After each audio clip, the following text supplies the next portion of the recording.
Are there any general announcements? Thanks everybody for coming. For folks who don't know me, I'm Mary Rader. I work at Memorial Library. And it's my great pleasure to introduce Sarah Hodges, Associate Professor of History at the History of Warwick, for our talk this afternoon. Professor Hodges is a graduate of the University of Chicago, where her dissertation work was on the politics and history of contraception in colonial South India, and which resulted in her, what I have noted in the library is extensively and well-reviewed monograph entitled Contraception, Colonialism, and Commerce, Birth Control in South India, 1920 to 1940. In addition to this monograph, she has edited a volume entitled Reproductive Health in India, History, Politics, Controversies, as well as a number of significant articles on related topics, including a forthcoming article in the Oxford World History of Eugenics. Professor Hodges' current research includes a history of contemporary Indian feminist interventions into the debates on population control, and a new 3-year joint workshop, teaching, and research initiative between the University of Warwick and JNU entitled Science, Technology, and Medicine in India, 1930 to 2000. The Problem of Poverty, the Problem of Poverty, sorry. I'm particularly, medical. It's medical after all, right? I'm particularly excited about Professor Hodges' talk today, as I believe it dovetails nicely with a number of the larger campus initiatives going on right now. One is the Go Big Read project initiative. I hope people have heard about this, where the book this year is called The Immortal Life of Henrietta Lacks by Rebecca Skloot, and I think Sarah's work dovetails nicely with that, and also the Emerging Global Health Initiative, which if people haven't heard about that, you'll hear more about that soon. Professor Hodges' talk today presents her very new work on the economies and politics of medical waste in Chennai, South India, and is entitled Biotrash in Chennai on the Neoliberal Governmentality of Risk and Value. Please join me in welcoming Professor Hodges. Thank you, Mary, and thanks very much to Rachel Weiss, who has brought me here. It's really a treat. I was actually a College Year in India program person in 1988. Joe sent me to Madurai. And that was really the beginning of everything I've done since then. So it's really a delight to be back here, where it all began, although it was in Van Nuys Hall then. Right. I should also say that although there are some projects going on population control, history, and some broader science, technology, and medicine stuff, the talk that I'm giving today is part of a book that I'm writing on medical garbage and the contemporary history of Chennai. And I'm just back from a year that I spent in Chennai dumpster diving. And so this is, when I remember as a grad student, some professors used to have a South Asia seminar, and they would grab PhD students when they would just come right back from their field work before they had had a chance to get bad ideas. And there's this moment, I think, that everyone comes across, whether you're writing your term paper or you're writing your third book, when you've done a bunch of the research and before you already know what it is that you're going to say you already knew about it. And I'm there. So there's a moment of kind of coalescence. So hopefully what is lost in coherence is made up for in sheer exuberance. So with that, I ask your indulgence. Okay, I'm going to talk for about 45 minutes. There's plenty of pictures. They're sort of gross. So if that's an issue, I do apologize, but feel that you're a bit pre-warned. There are no body parts, though. It's all just garbage. So this is part of a book that I'm trying to write. A bit of preface. Sorry, wrong page. I work on what I call biotrash. If you can't, Rachel, you're in charge. If you can't hear me, will you put your arm up like that? Okay. Can you just move to this side slightly because your head is in front of the So I screen? should come that way. Thank you. Any other? No. Okay, good. We're sorted. I work on what I call biotrash, the contemporary history of medical garbage in what one could call New Chennai, or formerly Madras.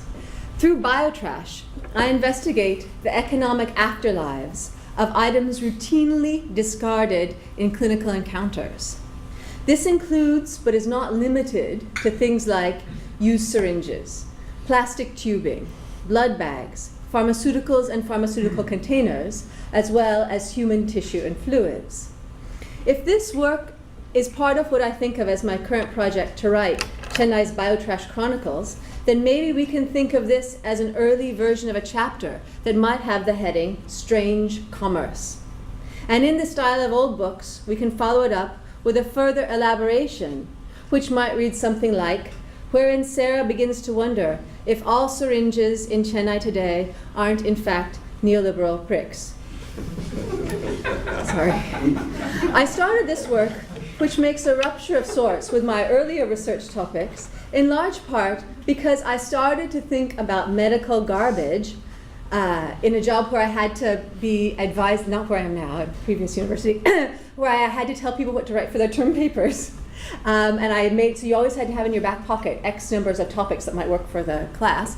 And I suggested this to a woman who didn't write it up, and then I found I couldn't stop thinking about it.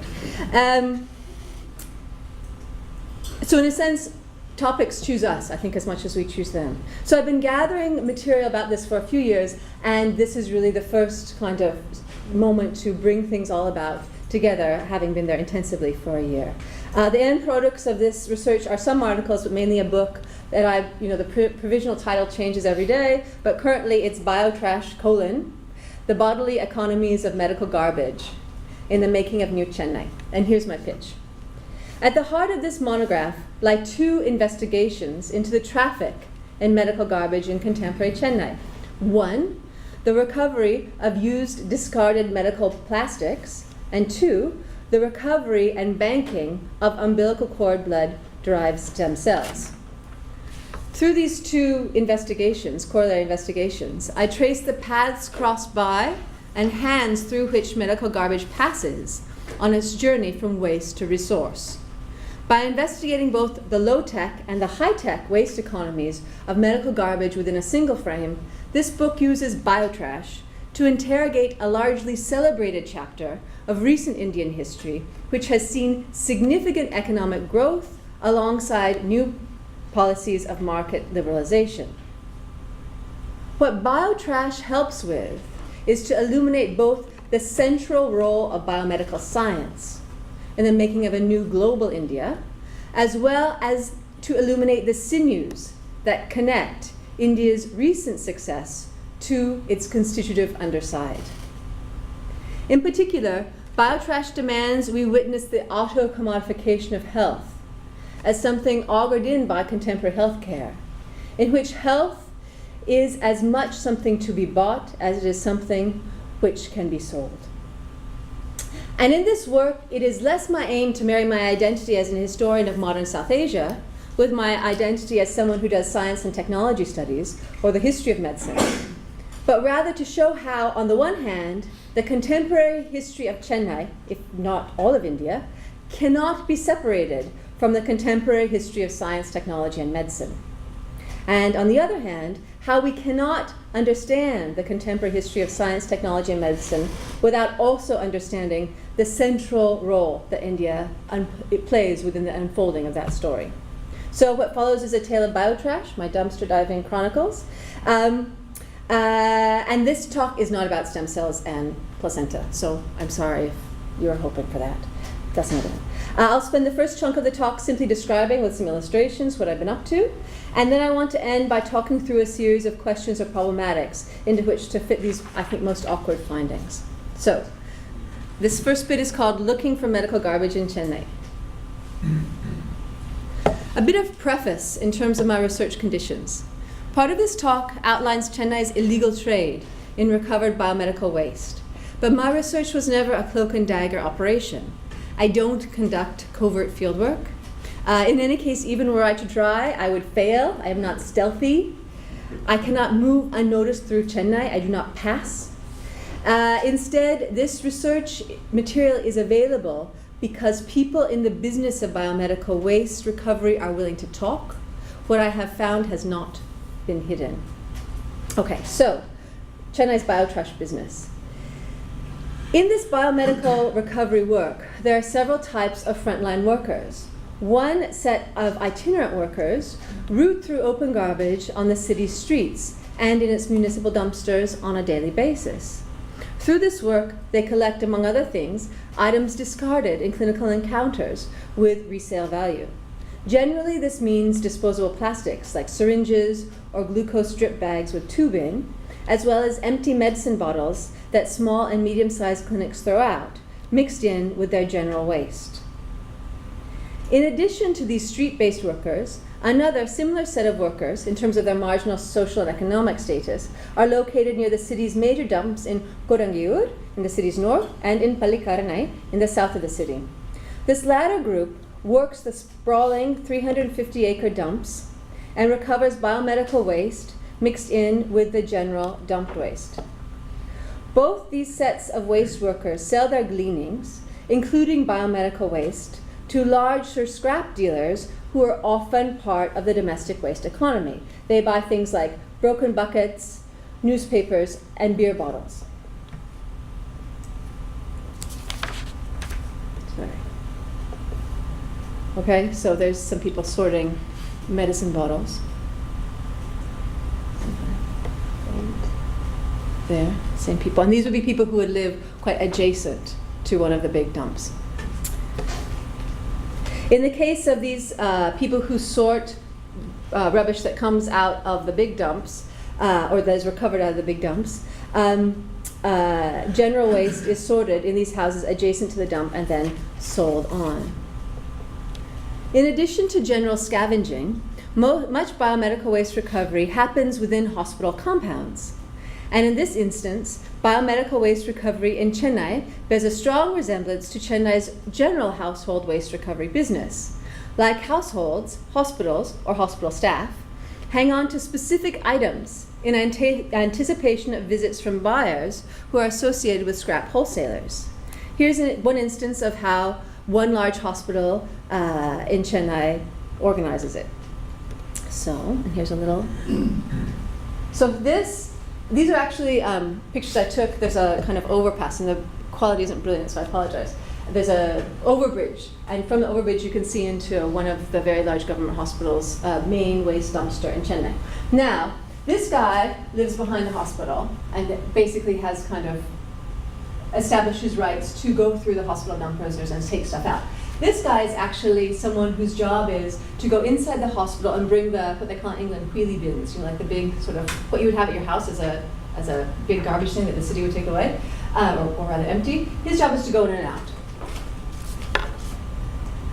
But, so when he brings them out, these are bags on the side, this lady came and met him. And what they did was they threw some rubbish that was on the top, this is kind of like bloody bandages, on the top, and underneath there were some very nicely pre-sorted containers of medical plastics. And instead of throwing them into the dumpster, they put them in these big bags that then people who, in Tamil say, line up along, they would like be riding around on a kind of tricycle with a big basket in front, buying stuff. They'll come into the compound and weigh up these bags and take them away.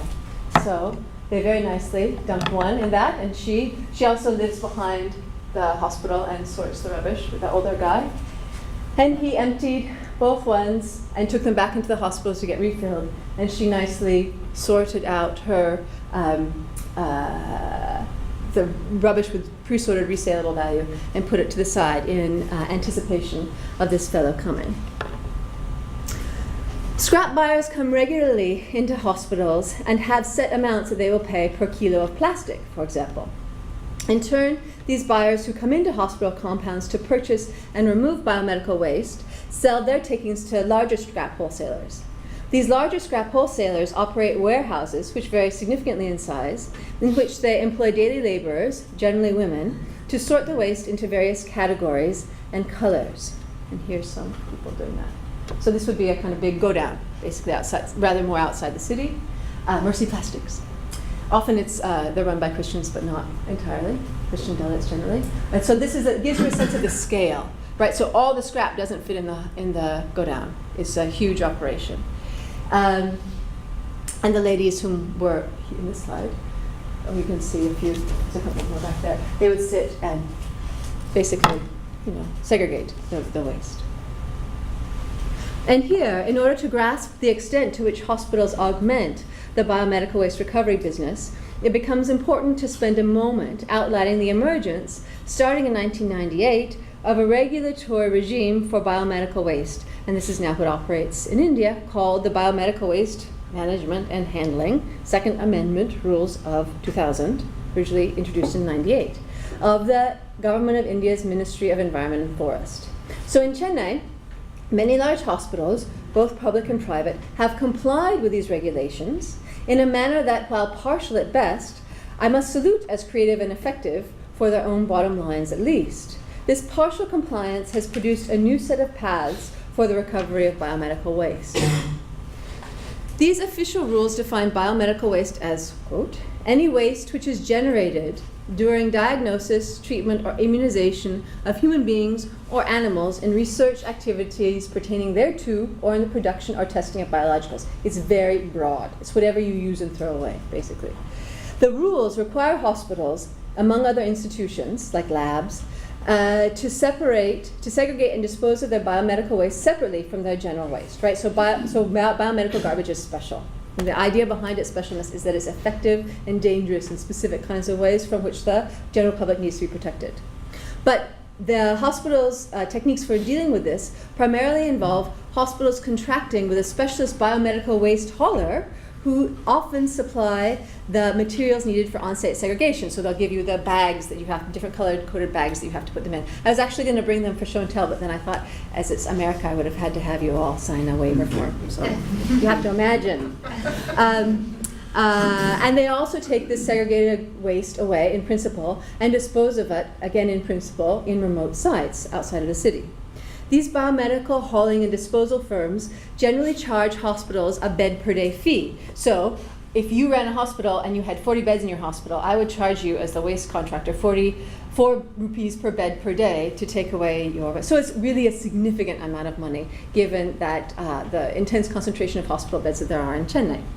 But also can operate on a fee per kilo basis as well. Different institutions negotiate different deals. Now, patchy evidence suggests that before '98, some larger private hospitals arranged their own biomedical waste collection, independent of government regulation and indeed prior to government regulation. But nevertheless, before very recently, these rules had very little bearing on hospitals' day-to-day waste management practices. The majority of private, voluntary, and government institutions disposed of their biomedical waste no differently than they disposed of their general waste. They just mixed it all in and threw it out the back. In Chennai, since 2005, two biomedical waste disposal concerns have overseen the majority of specialist biomedical waste collection in the city. The Tamil Nadu Waste, whatever the organization is called, sorry, jet lag moment. The government agency put out a bid for tenders. These guys put in the tenders and they got the contracts to collect all the waste for the city. Initially, their collection was limited to the private hospitals who chose to subscribe to their services, but in early 2008, the Chennai Corporation, the city government, began its own biomedical waste collection exercise, but then realized they had to actually get these private guys to do it because it was too big. This means that from 2008, over the past 2 years, these two private concerns have been tasked with collecting all the biomedical waste produced in a city of around 6 million and transporting it to their specialist disposal facilities outside the city, what's referred to as Greater Chennai. But although these two businesses collect a substantial amount of biomedical waste from hospitals, what they collect is only a small proportion of what is produced, as you can see from the pictures before. People actually hang on to it and sell it themselves. Some hospitals appear to comply very strictly with the regulations of on-site sorting and disposal, and here is an example of some places that do that well. This is a private hospital. They have their nicely color-coded bins. Things are in the hall. It's all silver. You know, you could just about eat off it. It's beautiful. Here, the clinical waste, the different categories of waste, and they have a place behind the hospital that it's all sorted. They have people to come in trained. And this, if the light were dark, you could see one of the infectious waste got in plastic, but anyway, never mind. Okay, so they're really up to snuff with it in terms of what happens within the hospital itself. Other hospitals regularly and in a very organized fashion pay for a portion of their biomedical waste to be hauled away, right? Because they have to pay to have it be taken away. as opposed to selling it to someone who also takes it away. Some hospitals regularly and in a very organized fashion pay for a portion of their biomedical waste to be hauled away and sell the rest or allow it to be sold out of the hospital to scrap merchants. This is the case at the hospital I showed before. Oops, sorry, wrong one. Where biomedical waste sales occupy one large corner of the compound, right, where that big dumpster was. And in the other corner of this, because it's a huge government hospital compound, you have the official biomedical waste thing where people are weighing it up, and it's like this much. But that's what they actually pay to have taken away. Sorry. Yet it is precisely one of these hospitals whose nicely pre-sorted bags of biomedical waste, specially printed with the hospital name and logo, these are corporate hospitals that are very keen on protecting the brand, grace nearly every plastic scrap merchant area in Chennai, having fallen off the back of the truck, somewhere between the collection point at hospital and arrival at disposal facilities. And here you can see, can't see, because, but here's one from the hospital, has a name. It's sort of obscured, but the name's nicely printed there. And this is a kind of, this would be like the Mercy Plastics building. This is a smaller version of that, and this is what it would look like from the inside. You have ladies taking stuff out of the bigger things. This was like what the kind of bag that was, the lady was putting all the plastic bottles into outside the hospital. So these guys buy it, bring it here, and then the ladies, again, sort it.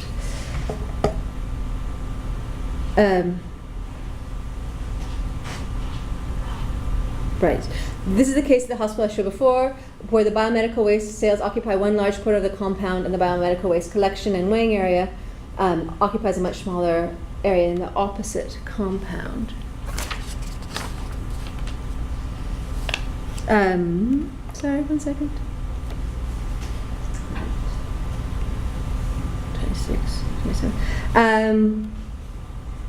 Right, there's the one, and then there's another corner. This is effectively, that's actually a different hospital, but that's the scale of what actually goes away. Other hospitals make some effort towards segregation and regular removals. So here, this is another hospital in Chennai, and this is ostensibly the thing, but it's all mixed in with regular waste. This is the thalassemia unit. But everything, so that's ostensibly supposed to be the biomedical waste, but it's all mixed in. And then what happens here, and then again, it's all mixed in with the samples. It goes back behind so another quite a big hospital compound, goes back behind the compound where it's burnt. So there's no collection at all there. But interesting enough, they're not selling it. So they make some effort towards segregation and regular removal, but then also dump their waste within their large campuses. And that's very, very common. A kind of combination of illicit sales, some compliance, and then dumping it within their own compound. Any buildup here is taken care of in part by the outsourced housekeeping staff who handle the waste removal and carry items home, like empty glucose bags, to sell to the neighborhood scrap merchants. So it's like almost collecting milk packets, a very similar kind of thing that you hang on to and then sell to the guy who comes around. It is also controlled by employing regular open burning to take care of the buildup. And here you get a sense. So there's open burning, it's been built. There's the compound behind the hospital, or the bit behind the hospital where things are dumped and then burnt. Again, burnt. What's left over? But they're not. It's interesting. They're not even taking the glass away and selling that separately. They're just burning it all. And there it is. And this is not like. Wasn't, dun dun dun. This is actually now konja pinari poi paaklamma. Oh, daralma po maro. Poitonga jaliya. So like I would ask, like, can I just go behind and have a little look? They go, oh yeah, of course. But do you need anybody to come? No, go. You just let us know when you're done. It's not like anybody's that bothered about it. Interestingly, many hospitals simply ignore the regulations of and dispose of their biomedical waste mixed in with our general waste that is truly either wasted or then recovered from the general municipal waste by waste recovery workers. In June 2009, however, one of these specialist biomedical waste disposal facilities had to close. So there were two big businesses that were running the kind of large-scale incineration and burial outside the city. One of them had to shut. It's not entirely clear why it had to close. I think part of the issue was it happened to be sited in a part of Greater Chennai where there was a lot of auto manufacturing, which is it's a major automobile manufacturing center. The auto industry got too close to it, and then they complained that there was this incineration, and then it was shut. So what that meant is that what the kind of huge amount of waste still that they do collect from hospitals that are compliant in one way or the other with the regulations now had to go, instead of 2 facilities, all to 1. Because this firm has still yet to find a new Chennai area site to reopen. So as a result, is it possible to turn out a little bit more of the light? Sorry, but no one go to sleep. Blinds. Just turn the blinds. Oh yeah, perfect. Sorry.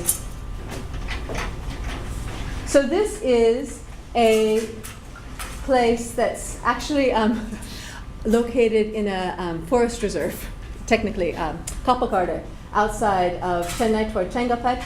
And you can see this is a big incineration, we can't see, but what's inside here is some incineration units, and then a lot of waste, hospital waste collected, piled up behind.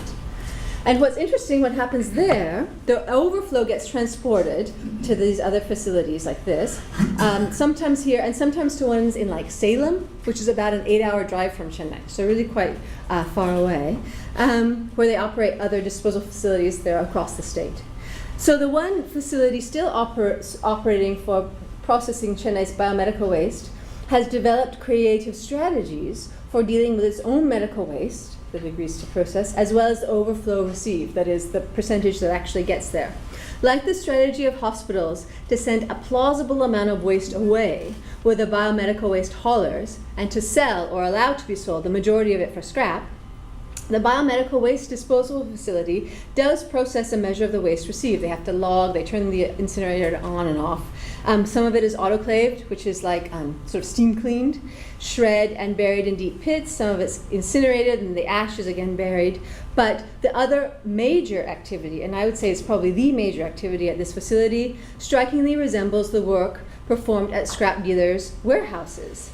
Waste is sorted, you can see that it's a bit closer, the waste that's behind there is sorted by ladies like that, whose job it is to load and unload the autoclaves and incinerators, but also to sit behind the compound, and, or rather the wall of the big building you saw, and just like the ladies in the plastic scrap warehouse do, sort things into various things. It then functions as a large kind of selling on place for scrap dealers who come and buy from them. Right, so there's another lady. She's going through, again, it's like old medicines, people. It ends up being a kind of Target or like Walmart, the kind of large holding house for whatever you need. You can get it there. And these ladies all come from the local area and work there for about 80 rupees a day. Okay. By whatever path it gets there, once biomedical waste arrives at scrap wholesalers for sorting and processing, scrap wholesalers employ these women to sort the plastic into grades that are interestingly called, when you ask to these guys, you know, what do they do, what's your main business, how they explain, how the owners explain what the workers do, is they segregate the waste into different grades. So if you look like on the bottom of your milk container, it's Madison, everyone knows how to recycle, it's different kinds, right? In the word in Tamil for the different grades of plastic is called jadi, which I think is worthy of some more investigation and more contemplation than I've given it.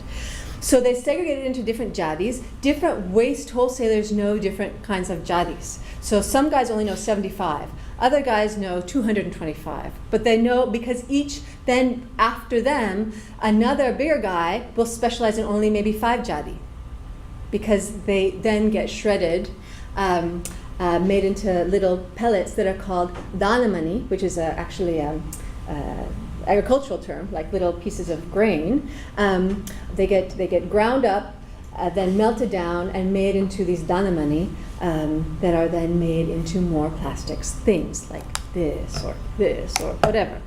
Plastic scrap dealers make their money, but I think I have some pictures. Oh yeah, so here's an example of, so here is arakcha syringe. So these are syringes, right? So you pull the two pieces apart. There's a little plastic stop at one end. This is just like, a mava mill. This is like a standard grinder. He's in charge of running it. They run it through. then they put it in bags. And this is a place that did only syringes, or rather the plastic bit, not the needle. And then, if you've ever been at the top of a house where somebody's like drying the pulses or whatever, they wash it, and then they walk through it like this and spread it out on the roof top where it's dried, and then again packaged up and sold on to the guy who's going to melt it down and make it into pellets, and sell the pellets onto the guy who's going to melt those pellets down and make them into something else. Plastic scrap dealers make their money through purchasing, processing, and sales, but they make their reputation by ensuring effective segregation of plastic jadis, right? You've got to keep the jadis apart, and that's how you make your money. It's very intense. In this sense, biomedical waste, nearly all made from the same high grade of plastic, provides a useful method of pre-sorting, right? All syringes are going to be from the same jadi. And with an eye to this, some scrap dealers buy only biomedical plastics, like these guys. Finally, some of this reconstituted raw plastic is used in local manufacture, carrier bags, little fans, little toys, food containers. Although most is shipped to larger centers outside Tamil Nadu. And here, this is another guy who buys stuff that comes out the dump, but one of his main areas of sorting is biomedical plastics. And here's a lady. These are all things that have been recovered from the main dump, used as kind of biomedical plastics. This one is different. I think these must have come straight from a hospital, because they're not as dusty. But that's what she does all day, is sort those out. And here, you can't see here, but this is, she would put the metal bit, right, the usi, would go here, and then they next door, they would sell it on to the guy next door who would do the grinding.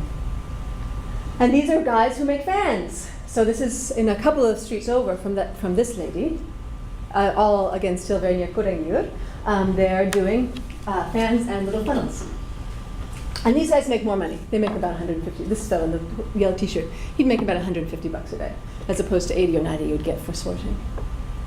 And there's a fan, right? They all come out molded plastic.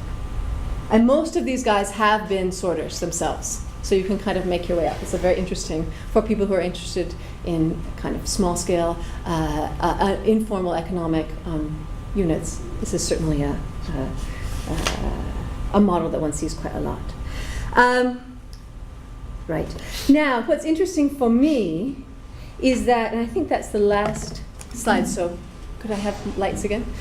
What's interesting for me is that biomedical waste is a category, it's a juridical category.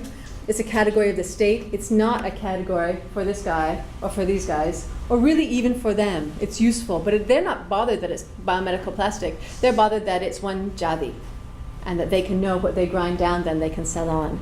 So once biomedical plastic reaches a scrap merchant, it effectively stops having a meaning as biomedical waste and holds meaning only insofar as it belongs to a plastic jadi. In other words, the juridical category of biomedical waste is transient, contingent, and quite literally, constantly on the cup of dissolution into a funnel or a fan. Now, can I just turn it off? Yeah? Okay, thank you. So to shift gears, that's the end of the pictures. A few talking points regarding what I'm trying to make of this all. So one obvious question there is, if biomedical plastic is literally and figuratively always already about ready to dissolve as a category as well as a thing, is it possible to frame these activities of recovery, sorting, value extraction in such a way to pause before this moment of dissolution?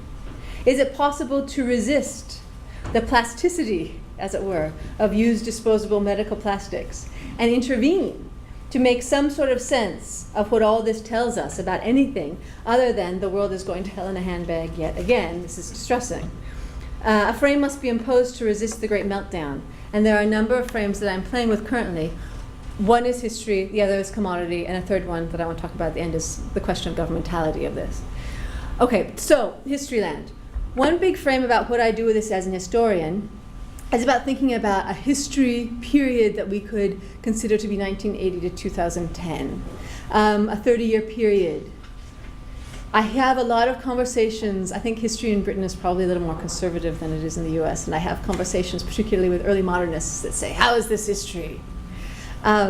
Which is, I think, a productive disciplinary question, if also a shocking one to hear and perhaps to have to be asked, or have to be provoked into asking. Others are more direct. Garbage is not history, I'm told. And how do I respond? Well, historians traffic in time and place. And mine happens to be Chennai, 1980 to 2010. The question for me then is, what gives this period in Chennai its shape? And there's one overarching story that I think bears a certain amount of investigation, that of liberal or neoliberal reform. And what I would contend is that this is not just a story from 1991, when one sees IMF structural adjustments and the like, but one that we can see stretching back to the 80s in the post-Mrs. G period under Rajiv, a series of economic liberalizations in which the state stepped back from licensing, certainly, although that was still there, and began to allow different forms of activity, like healthcare, to be registered as businesses in the new. So opening up a space for, as it were, the market to run new areas of life, like health. That's, I think, a very important story, certainly for me. So in this sense, my contemporary Indian history is not simply India after Gandhi, as one book is called, Ram Guha's book, but is actually India after Mrs. G. So I think there is a category here that we can address if you're concerned, or as they are on the third floor of the Humanities Building at Warwick sometimes, even if it demands multiple research strategies. Another key question, though, for my project is, why does medical garbage work as a lens for understanding the emergence of something we might call as New Chennai, Pudu Chennai, New India during this period? And I think, again, there are a number of compelling reasons. First is that it is in this 30-year period that we see as medicine emerging as a business with a stamp of approval of the state. Obviously, you would always have gone to somebody and give them money and they would hopefully make you better or do something to you. But the emergence of the large corporate brand name hospital in Chennai in 1983, that's to say Apollo Hospital, I think changed the stakes for everything around the business of healthcare forever, certainly in that city, but also across India. Because as I subsequently learned, the fellow who founded that hospital went to the government at that time, first Mrs. G and then to Rajiv, and said, you have to change all of these laws. Otherwise, we're always only going to have small, pokey little hospitals. And if you want India to have a great hospital, if you want not to have to go to New York every time you need a kidney transplant, interestingly, you need to change these rules. So it was a very conscious strategy, both on the part of medical entrepreneurs, but also on the part of government, to change laws or to repeal laws to allow these things to happen.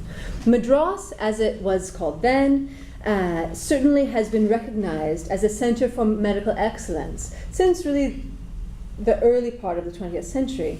But there is popular consensus, particularly among doctors, that after 1983, when Apollo was founded, things would never be the same again. So what came along with these new possibilities for the consumption of healthcare in Chennai was a roughly coterminous growth in the privatization of medical education in the state by the opening up of private medical colleges, as well as an explosion in the money it was possible for clinical sites to spend on new diagnostic technologies. CAT scans began to be imported in the 80s. Madras then, imported the first MRI to India in 1984, you name it. There was a rapid uptake and financing of expensive medical technologies that came to be available, also in places like Bombay, but particularly in Chennai. And it was that combined with a reputation for being decent, that people claim that nobody's going to rip you off. You can go there for medical procedures and they won't kill you to make an extra buck, as they would, of course, do in Bombay. Whatever. These are the stories people tell. The money changing hands in medicine since 1980, particularly since 83, got much bigger very quickly.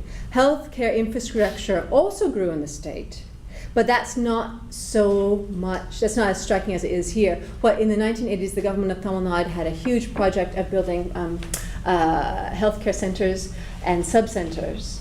But since if you look at the recorded numbers, and of course, there's no compulsory registration for a clinical establishment in India. I could start Dr. Hodges, specialist Dr. Hodges, PhD USA, specialist subcenter in whatever, with a sign, and I wouldn't have to go to the Chennai Corporation and register that with anyone. So it's not actually possible to count how many beds there are in India, hospital-wise.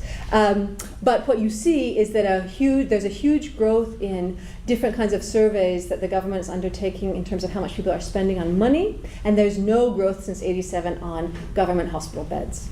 So what I think one can deduce reasonably about that is that the private sector has grown in Tamil Nadu, and particularly it's concentrated in Madras, intensively since then, and something that's actually out of proportion to what is seen in the relationship between Bombay, Mumbai, and Maharashtra, or Ahmedabad and Gujarat. That actually they all have large health sectors, but the health sector in Tamil Nadu it's the private sector out of proportion to growth in other large healthcare states has really taken off. And so what does that mean?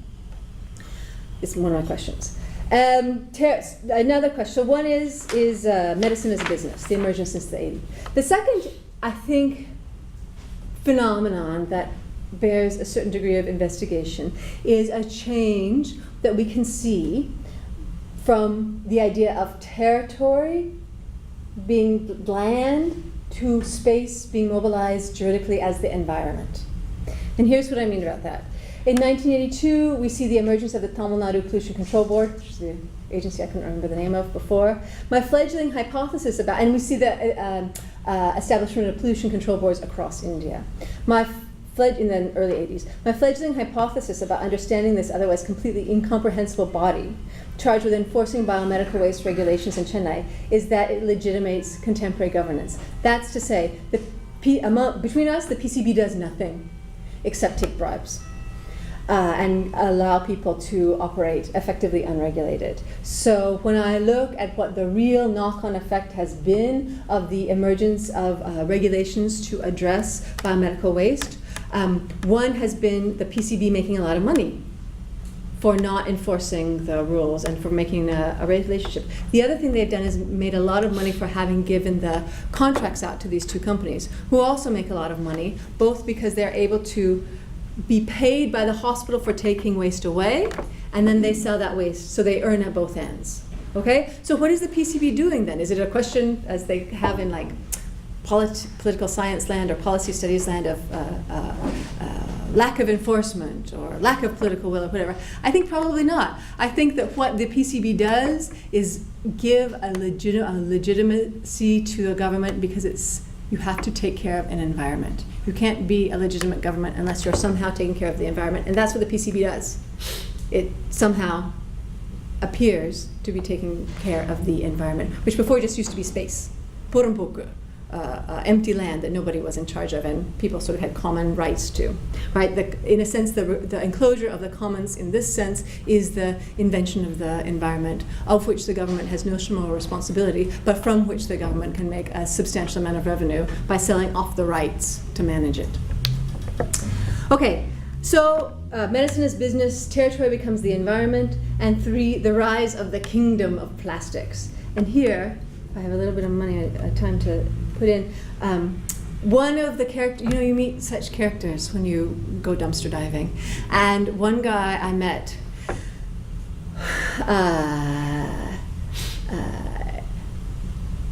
was basically Don. He could have been on like the Tamil version of The Sopranos.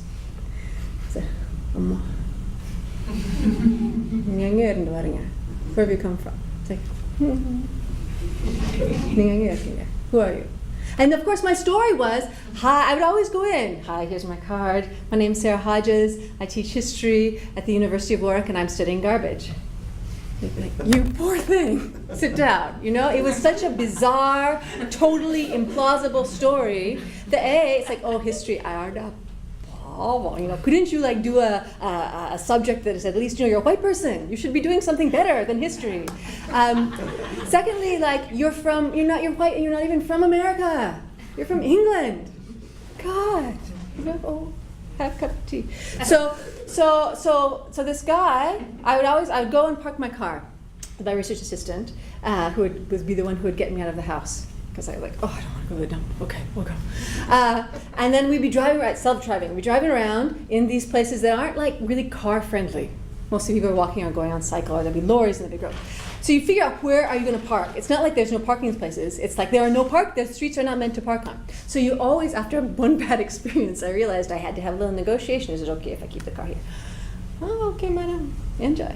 So one day I went and I asked the tea shop, I'm just going to keep the car here, is that all right? As we were trying to figure out who in that neighborhood was doing the dumpsters. And actually ended up finding the house where the plastic was spread on the roof, right? It was the El Dorado of medical plastic garbage. So I asked the guy, I'm going to keep the car here. Okay, no problem. So then I went into it and I found the El Dorado and I was so happy.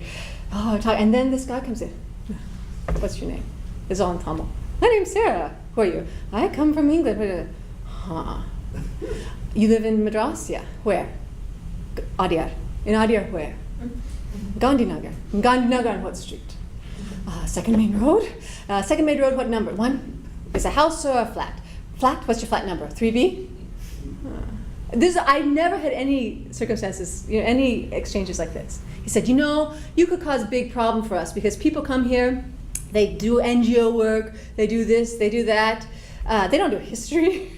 And then we have to go and pay off the vigilance officer. It's a big problem. We lose 2 days' income, don't do this. So it ends up he was the Don who controlled that whole neighborhood and several adjacent for any number of businesses. And he was a major scrap. One of his things was scrap. So he said, you come to my house. I'm like, okay. So we fix up.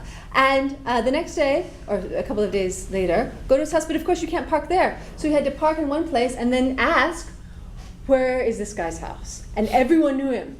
Oh, you're going there, yeah. So 17 people take us up to the top of the road where this guy's house is. They said, no, you're just walking. So we're like walking along, again, not hard to spot, out of place, lady.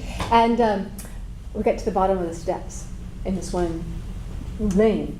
And there's a guy, young guy, sort of too tight trousers, maybe early 20s, and mirror aviator glasses, leaning on a like Kawasaki motorcycle. And he goes, what? To the stairs going up. He's like, okay, and down walks this guy whom the day we had met him initially, he had on like kind of, out and about, casual wear, a shirt and a lungi and his mobile phone. He walks down and he has, again, too tight trousers, black kind of shiny ones, and black shiny heel shoe, and lots of powder, and his hair had been freshly, shoe polished. It's like, oh my God. It's the only moment where, and then we went up the stairs, and there was again this kind of den of iniquity. Anyway, what he said is, as then he takes us around to show him his kingdom of plastic, from the scrap and basically explain the supply and the value chain, and this is how you work from being somebody who started, as he did, as he claimed, going around on a cycle with a cycle cart, buying stuff, to owning it all. He said, India will always have plastic. And I said, sorry? I said, but it's a petroleum product. Petroleum is not going to run out, fossil fuels are running out, blah, blah, blah. He said, India will always have plastic.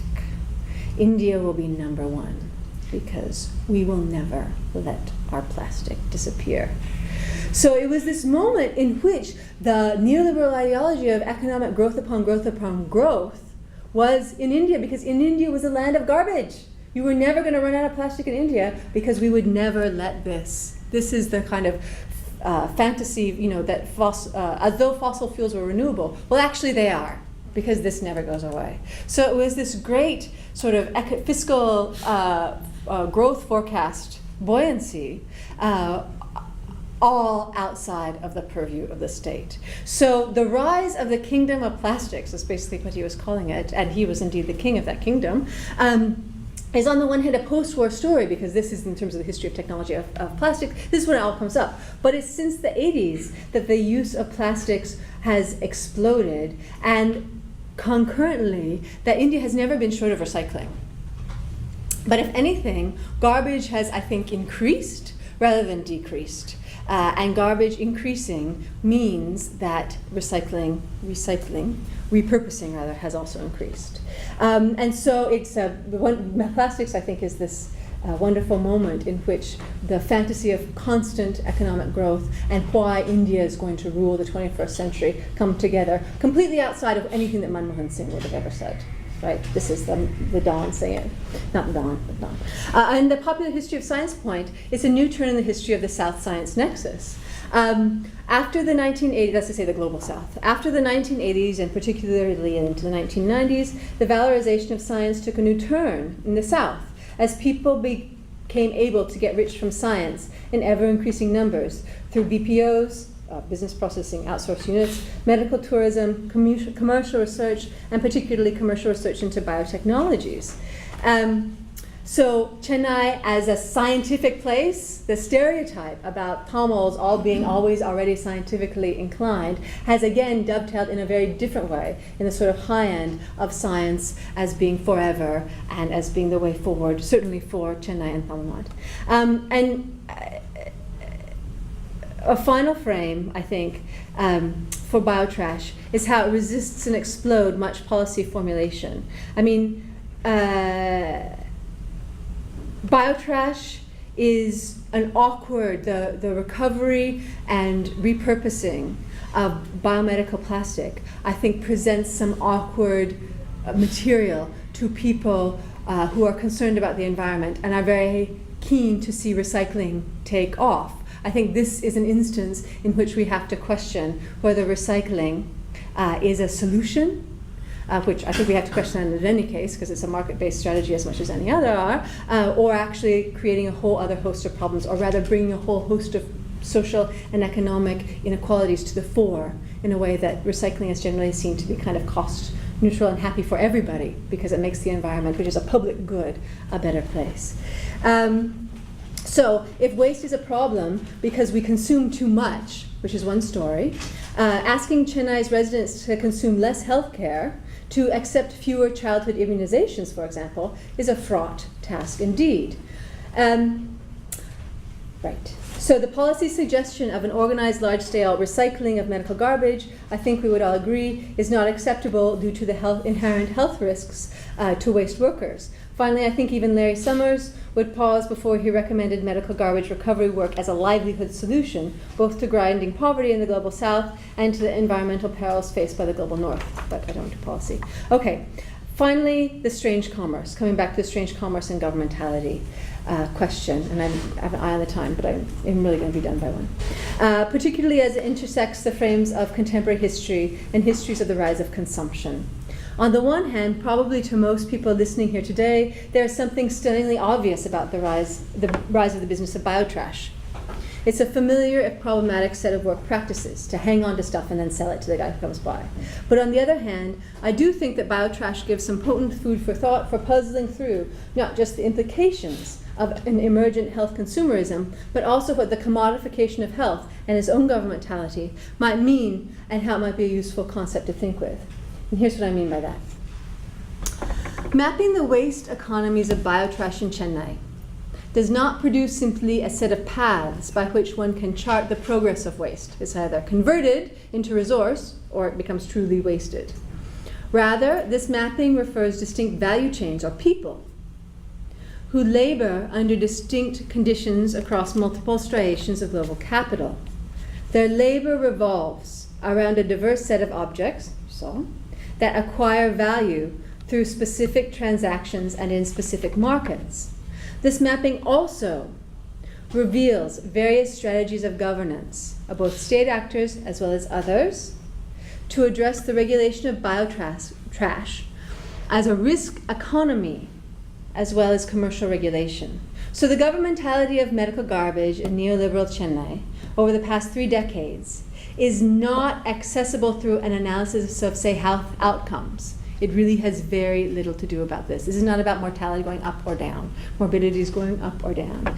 In other words, this is a problem where factoring in health outcomes tells us as much about the questions at stake or about the subject at hand. I'm trying to craft instead an analysis of emergent forms of what I'm thinking about as risk capital. And here is an opportunity to demand more from our understanding of the commodification of health. Okay, so normally the commodification of health is seen as like, oh my God, I have to pay for health all the time, it's such a big drag. What actually might health if you saw health as a commodity itself, which we wouldn't just buy, but we could in fact sell, what might that look like? And I'm not, and here I'm not talking about people selling embryos. I'm not talking about people selling kidneys. I'm asking if actually the quotidian procedures of routine medicine actually creates ways in which people can cash themselves out of their own health as much as buy it. Okay, so what is risk capital and the commodification of health? Much has been written about the rise of biotechnology in relationship to new forms of financing in the last 20 years. But I think less has actually been written about the securitization of health. That's to say, you can package health into a commodity that can be sold on and on. Risk in this scenario plays a central role in mediating the value of Chennai's medical garbage because, ostensibly, biomedical waste regulations exist to manage the infective risk posed by infective waste. So that is a negative value in both senses of the word. It's about keeping a risk away. Biomedical waste regulation assigns a negative value to medical waste. Biomedical waste is a public bad. Additionally, biomedical waste has a negative value because it constitutes a cost that healthcare providers and the state has to bear. So it creates value in two ways. Now this matters because it is the possibilities of engaging with these bad values created through risk that enables people to extract a positive value from waste. To explain, again, I know it's a bit, but bear with me. The waste economies of biotrash, of the discarding of it and its reclamation, function as risk economies in which individual garbage workers' willingness to take on risk and the corollary desire on the part of the hospitals to be seen as containing or getting rid of risk are the crucial variables through which value is produced. So this is not about risk as like risk management of Foucaultian insurance analyses or the risk and the risky behavior of AIDS studies. The latter rests on an implicit logic of choice, and I don't think there's a lot of choice being exercised by people who decide to enter the waste recovery business. The idea that one chooses to engage in risky behavior in the face of disregarding a safe alternative is fundamentally a bourgeois choice, not one in which a kind of subjectivity that is very much truncated, I think, in the case of these garbage workers. So it's not, it's like comparing apples and oranges. The mobilization of free choice is certainly hard to embrace in the face of observations that frontline biotrash workers generally come from among the most socially and economically disadvantaged populations in the city. Free choice is something that the state uses to talk about economic actors as new citizens. I think that's actually an effective misnaming of the kind of agency, if you will, that people are exercising in joining these economies of recovery of medical garbage. In Chennai's biotrash economies, individuals' willingness to take on risk does not operate in the realm of what's called collective exposure. Instead, risk in the biotrash business operates as a privatized resource. And I think this is how the state sees it. I think this is how small business owners see it. So in this sense, risk is something I possess, my willingness to take it on. It's kind of in a way that we might think of as I have also my own labor power that I can sell. I can sell my willingness to take on risk vis-a-vis my labor power as well. That's to say the risk economy of biotrash is almost a straight exchange economy in which a willingness to take on risk through specific work or labor practices itself creates an opportunity to earn money. Here, risk is what makes possible the oft-invoked dynamic of rag pickers, how they conjure something out of nothing. Where does that something come from? In this case, the something comes from you giving away your willingness to guard against risk, and then you can create some money. Investigating regimes of the medical waste business insistently point me to risk and its own governmentality as central to these waste economies and any value they create. Risk is the toxic magic ingredient in the making of value out of biotrash. Taking on risk and the corollary auto-commodification of health, a kind of marketing of one's own health futures or derivatives, and here's why the securitization model is important, allows medical garbage workers to extract the economic value out of biotrash. In their case, a daily wage of 80 rupees. So, back to the commodification of health that drives biotrash, and here's a historian's narrative. Through the growth of biomedicine in Chennai, and presumably elsewhere across India over the course of the second half of the 20th century, health is now on offer for purchase in a highly organized way, through therapeutics, hospitals, you name it. But what is particularly interesting to me, health has also emerged as something which can be mobilized and sold. Of course, there are spectacular instances like selling health, like organ sales, surrogacy sales, blood sales. For me, however, what I see going on with biotrash entails widespread quotidian toil in dangerous trades, scavenging, segregating biomedical waste prior to its reprocessing as part of general scrap recovery. And I think we can distinguish the dangerousness of biomedical waste from that of other dangerous trades, because the biomedical waste business is foundational to the healthcare business that trades on its own claims to promote health and well-being. There's something fundamentally iatrogenic, not only about modern biomedicine itself, but also about its structures of commerce. Or its organizational chart. So biotrash could be about kidney sales, for example, but I think medical plastics and their examination point us to a larger story about the structural economies of healthcare delivery, whether they're public or private. Everyday biotrash helps to illuminate an everyday mode of individuals' alienation of their own labor, of themselves from their own labor in a particular risky kind of way. What's being traded is the taking on of health risk. I suppose what bears comment in this formulation is that it's precisely the growth of Chennai as a healthcare hub that has initiated a particular market in health selling. And again, not of kidney sales, but actually of people mobilizing their own labor in a way that they're giving away their health as part of a larger health economy. The cleaner or the better medicine gets, the more waste it produces. Disposable medical plastics are about keeping us safe. The more waste that is produced, the greater the opportunity for the exchanging of health for money through the everyday recovery of biomedical waste, through scavenging and its entry into scrap reprocessing markets. Okay, so to sum up, biotrash is a lens through which we can read the recent history of a city that has raised its global profile significantly over the past 30 years in many areas, most recently cars and IT, but has had an enduring 20th century reputation of what Chennai doctors call Madras as a medical mecca. Biotrash lets us connect these recent economic successes to their constitutive underside, in which we find that this new health economy under liberalisation and beyond has augured in the possibility not only of making every day the buying of one's own health through a conspicuous medical consumption, but has also authored and augmented the everyday possibility of selling one's own health through a willingness to take on risk, to divest oneself from one's own health future, and in exchange for a daily wage.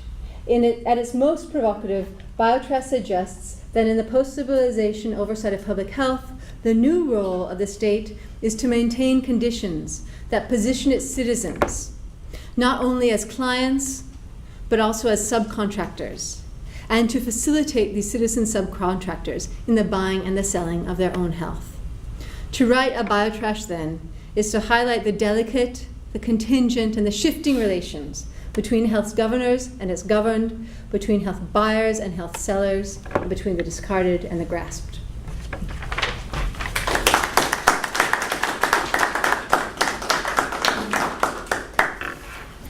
I know we've gone over time, but a number of people need to leave. So that's allowed.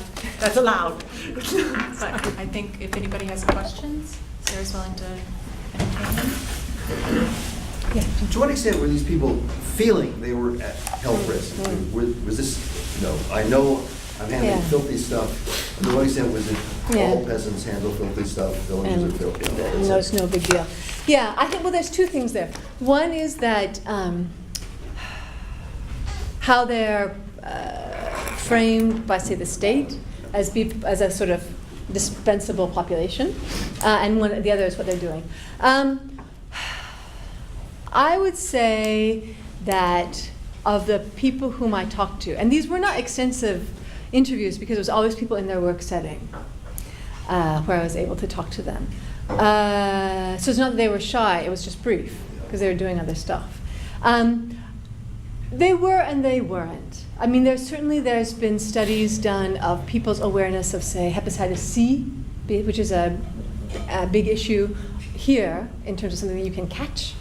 And people are generally not aware of the specific pathogens that exist to make them ill.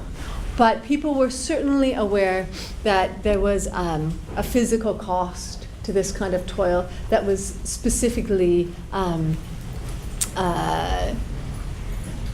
that probably hospital waste is generally grosser because it's bloody, in a way that other kinds of waste might be gross because they maybe have feces on them. That's also problematic and gross and potentially dangerous. But my sense is that people were aware that this is a very undesirable form of labor because it was going to make them ill in the short and long term. And they felt it was going to make them ill at some point. Yeah, and they could narrate, how's your health? Yeah. Okay. Now, whether it's better or worse than people in other trades, I think that's an open question. Yeah. But certainly they are aware that this was a dangerous form of work. Rachel, and then I'm sorry, I don't know you.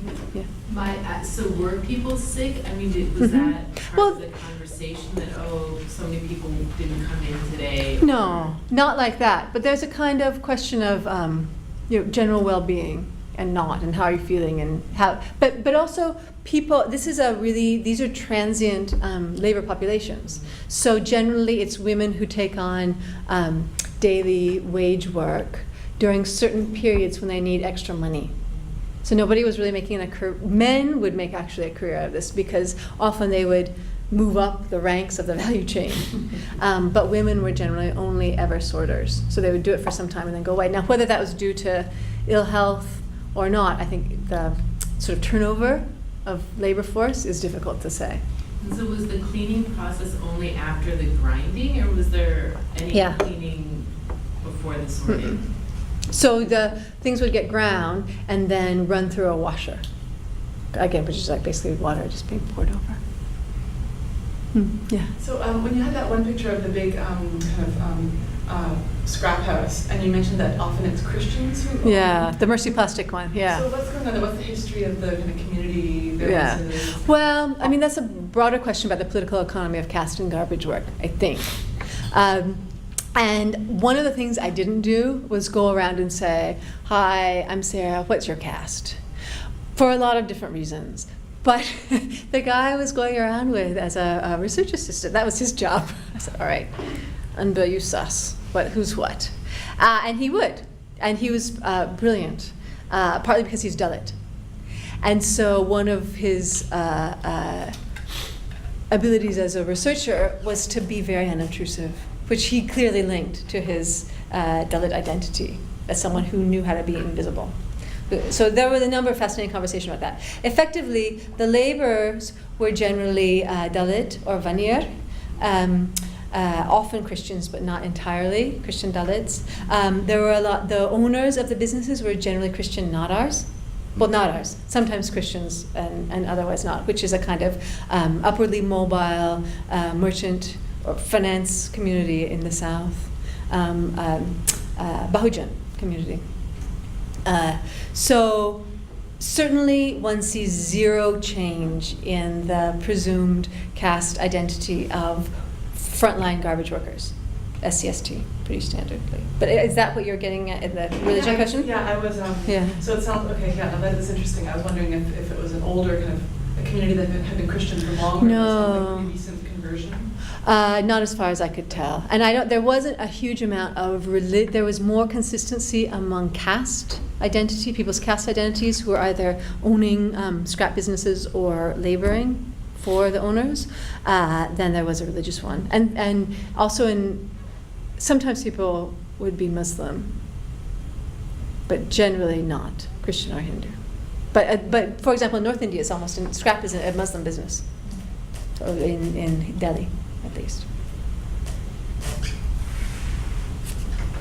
Chris, I have a question as well. Could you speak to the relationship, if there is one in your mind, conceptually between biotrash and selling risk and selling on one hand, and something like biocapital? Yeah. The term resonates. Yeah. To your talk and learning how many. Yeah, well, Biocapital, presumably you're talking about Kaushik's book. Yeah, so there's this book by Kaushik Sundararajan that's called Biocapital, and it basically argues that we have a new chapter in the history of the unfolding of capital, as Marx has told us how it works, and that is that the life sciences have opened up new forms of possibility for the extraction of surplus wealth through genetic engineering and the like, and that there's a sort of dovetailing of forms, the argument he makes in the book, I think, there's a dovetailing of forms of finance capital that lie behind the explosion of the biotech industry and what they're actually selling, which is a kind of deferred hope, things going down the line, but all around the kind of untamable potential of life, and that is something very different than labor under Marx. Yeah, I think he kind of overdoes it. I think actually the more interesting question for biocap, I mean, and I'm guilty of this too. If you put bio in the front of a word, it becomes trendy and kind of sexy and neat. And so, okay, I'll have to put my hand up there. But I actually don't think that life is something distinct from labor in the way he makes out the distinction there. I think there are different forms of work in biotechnology. In terms of different new commodities, but I don't think the commodity of life is distinct from the commodity of, like, wheat in the way he makes it out. So I'm a little skeptical of that. And I think what's actually more interesting, and this is why I like garbage instead of wet labs and finding new genes and stuff, is that it actually demands that we look at the much more mundane economic structures of healthcare, rather than the pretty big chaste ones of the lab, because I think what one sees is a transformation or explosion of healthcare that the kind of biocapital, biotech thing feeds into, but is not, I think it's a sustainable thing on its own. So I'm a biocapital skeptic. But there's another really good book called Life as Surplus by this lady, Melinda Cooper, that actually gives the argument of Kaushik's book. If he had wanted to argue it properly, she does a good job of that, in terms of saying how actually there's a transformation of different forms of capital. Also, she eventually agrees with him, but she, I think, makes a more convincing case that this is actually something new and exciting going on. But I'm not entirely sure that there is. And I think actually it's a much more interesting argument to talk about new forms of economic organization in the world, so neoliberal economic policies, rather than BEAT. I think BEAT, the biotech stuff, is a symptom of that rather than a driver of it, which is, I think, what they're arguing. But that's because I'm an old-fashioned historian. I think it's just too new. It's nothing's new. Well, join me in thanking Sarah.